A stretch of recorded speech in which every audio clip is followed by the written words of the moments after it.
France, à l'Europe, de mettre en place des public, réglementations. faire en sorte aussi que les mobilités puissent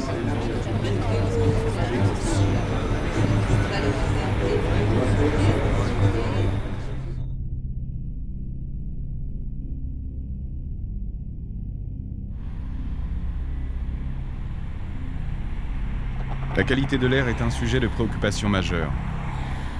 La pollution atmosphérique concerne directement près de 60% des Français. Chaque année, en Île-de-France, on estime à 42 000 le nombre de décès liés à la pollution. La première circulation alternée a été mise en place le 1er octobre 1997 à Paris et dans 21 communes limitrophes. Elle permet de diminuer et fluidifier la circulation automobile afin de réduire la concentration de pollution atmosphérique. L'alternance se base le plus souvent sur les immatriculations des véhicules pairs ou impairs sur une période donnée.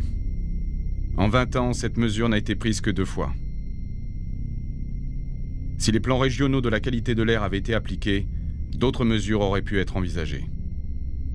Cependant, le récent rapport d'Airparif sur le pic de pollution de mars 2013 a ravivé la conscience collective autour de cet enjeu sanitaire et environnemental.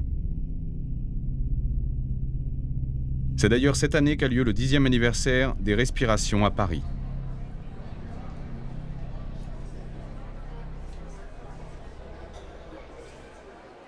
Paris, ville lumière, ville civilisante, ville de patrimoine, mais ville aussi écorchée, ensevelie sous un matelas de poussière. La pollution, nous le savons, trouve son origine dans plusieurs éléments. Les transports, l'industrie, l'agriculture. Actuellement, à chaque respiration, c'est 100 000 particules fines que nous inhalons. La lutte contre la pollution est une préoccupation primordiale de cette mandature. À cette occasion, Anne Hidalgo, maire de Paris, fait part de ses préoccupations. Aujourd'hui, on franchit un pas très important. La responsabilité qui est la nôtre, c'est de préparer notre ville et de faire en sorte que vivre en ville ne soit pas un élément de danger pour la santé de nos concitoyens. Lorsqu'il y a eu la dernière alerte de pollution, nous n'avons pas été suivis. Je me souviens, lorsque Airparif a sorti cette enquête sur la qualité de l'air à Paris, nous n'avons pas pu mettre en œuvre les mesures de circulation alternée parce que je n'ai pas les pouvoirs de police et que pour mettre en œuvre ce type de mesures, j'ai besoin du concours de l'État et de la force publique pour pouvoir contrôler et sanctionner. J'espère aboutir rapidement à l'application d'un protocole qui se déclencherait automatiquement sans que j'ai à chaque fois à solliciter l'État en leur disant voilà, peut-être qu'il va falloir mettre en place des mesures de restriction de circulation. C'est un engagement que j'ai pris, c'est un engagement que nous avons pris devant les Parisiens.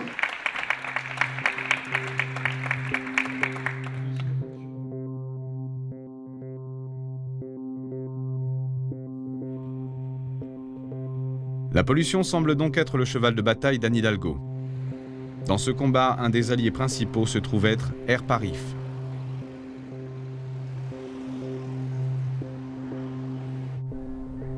Nous allons rencontrer Pierre-Emmanuel Berg sur son lieu de travail. Il est chargé de la communication au sein de cette association.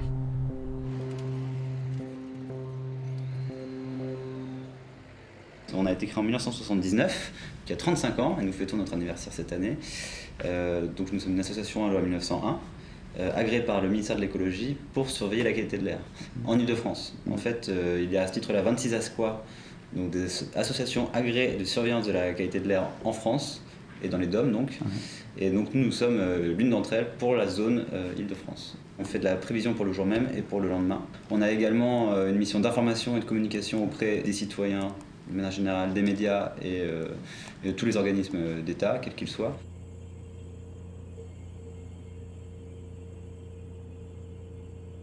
Donc là, on va aller visiter les locaux d'Airparif, le cœur du système. Donc là, on va aller dans un premier temps au laboratoire de chimie où vous allez rencontrer une de nos chimistes.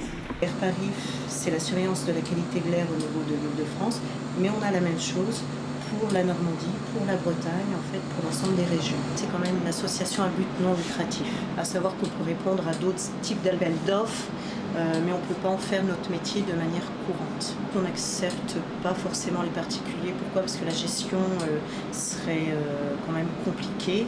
Et après, il y a des cas ponctuels. Donc les cas ponctuels, ça peut être une autoroute, tel polluant, ça peut être dans une école, ça peut être diverses demandes. Ça peut être des demandes directement liées à Airparif, c'est-à-dire qu'on a un réseau qui est mis en place pour établir une surveillance annuelle. Donc là, on va avoir des demandes sur tel ou tel site, on va analyser tel polluant. On ne peut pas le faire au moyen automatique, donc on va utiliser d'autres méthodes moins onéreuses et qui nous permettent de couvrir toute une année. Le laboratoire de métrologie qui en fait est le laboratoire d'étalonnage et on va voir ça en détail avec notre collègue.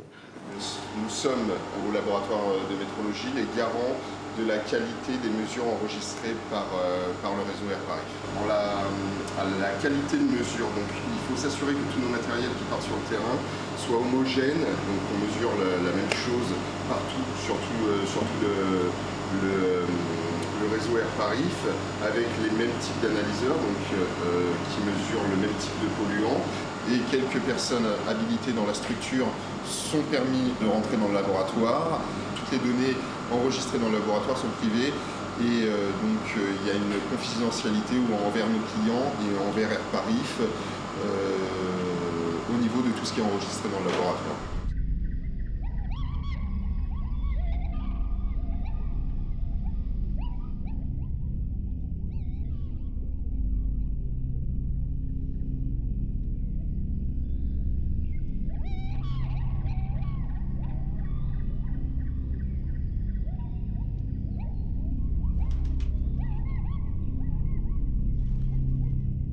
Les respirations ont montré l'existence d'avis divergents sur la manière d'agir face à la pollution de l'air. On n'est pas contre les entreprises, on est pour de bonnes entreprises, dans des conditions sanitaires acceptables, pour éviter d'avoir à payer le prix de la pollution, qui coûte beaucoup plus cher que le prix de la prévention. Ça fait 30 ans qu'on a des réglementations, et pourtant c'est pas appliqué. Certains estiment qu'elles ne respectent pas les lois déjà en place qui visent à réduire leur émission de polluants. Ce que j'essaye de faire, c'est de faire en sorte que les entreprises mènent la danse en disant au gouvernement, d'accord, nous on est prêts, on a plein de solutions, mais si vous voulez qu'on les déploie à grande échelle, alors vous, les gouvernements, vous devez prendre quelques décisions. C'est 190 États qui négocient d'abord au nom de leurs intérêts nationaux. Et voilà pourquoi, depuis plus de 20 ans, ça patine parce que personne ne parle au nom de la planète.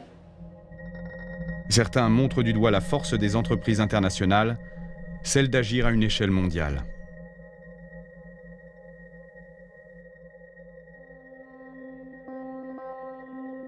Je fais plus confiance aux médecins pour nous dire ce qui est bon pour la santé qu'aux constructeurs automobiles. Mais j'assume en même temps de dire qu'il n'y aura pas de solution au dérèglement climatique si on ne change pas la bagnole. Nous avons une responsabilité en tant qu'écologistes à dire ce que doit être ce véhicule. On a une position de la mairie de Paris qui va dans le sens d'une amélioration de la qualité de l'air, un peu forte. Et de l'autre côté, on a une ministre de l'Environnement qui fait marche arrière de façon un peu populiste. Oui. En revanche, le maire a le pouvoir de police et à Paris, c'est elle qui a les pouvoirs pour améliorer un certain nombre de points pour la qualité de l'air. La pollution de l'air, c'est quelque chose de complexe. Il y a des sources d'émissions qui sont très variées, donc il faut agir sur chacune de ces sources d'émissions. C'est pas compliqué. Et c'est ce lien entre santé et environnement que les politiques n'ont pas vraiment bien compris et que les médias commencent, eux, au moins à comprendre, voilà, et à diffuser un peu le message. Nous avons rencontré le docteur Mallarmé. Il nous apporte son expertise par rapport aux effets de la pollution sur la santé. Je pense que la pollution entraîne plus de problèmes respiratoires qu'avant. On ne le remarque pas instantanément, mais on a effectivement plus de consultations. D'abord, les enfants font beaucoup plus facilement des bronchiolites quand il y a des pics de pollution. Tous les gens allergiques aussi s'en aperçoivent assez bien. Moi, j'ai l'impression que ça s'est dégradé, mais de plus en plus de gens se plaignent de la pollution, de plus en plus de gens ont des irritations, disent que la pollution augmente le risque d'infection respiratoire et qu'il y en a quand même plus qu'avant.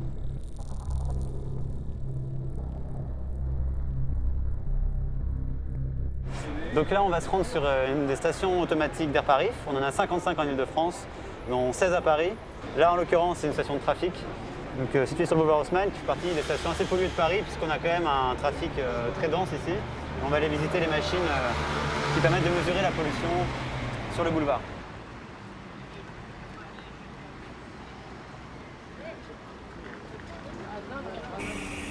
À faire une petite visite. Vous avez un escabeau ici qui permet d'aller sur le toit parce qu'on a toutes les têtes de prélèvement qui sont au-dessus. Donc selon les stations, vous n'avez pas forcément les mêmes appareils de mesure. On les conditionne, on les choisit en fonction des besoins de telle ou telle station pour avoir un maillage complet sur le territoire. Là en l'occurrence, on a plutôt des machines qui captent les polluants de proximité. C'est que selon les horaires de la journée, les tâches sont plus ou moins foncées en fait. C'est-à-dire qu'à 8h ou le soir, vous avez des tâches très foncées.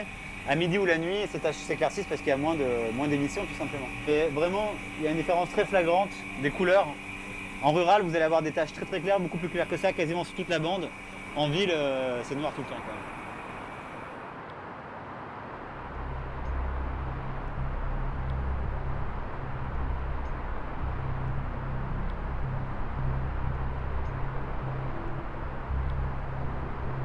La pollution à Paris est au cœur de l'actualité. Pourtant, de nombreuses mesures ne sont toujours pas mises en œuvre. Initialement, à compter du 1er janvier 2015, une loi visant la restriction de l'utilisation des cheminées à Paris devait être mise en place.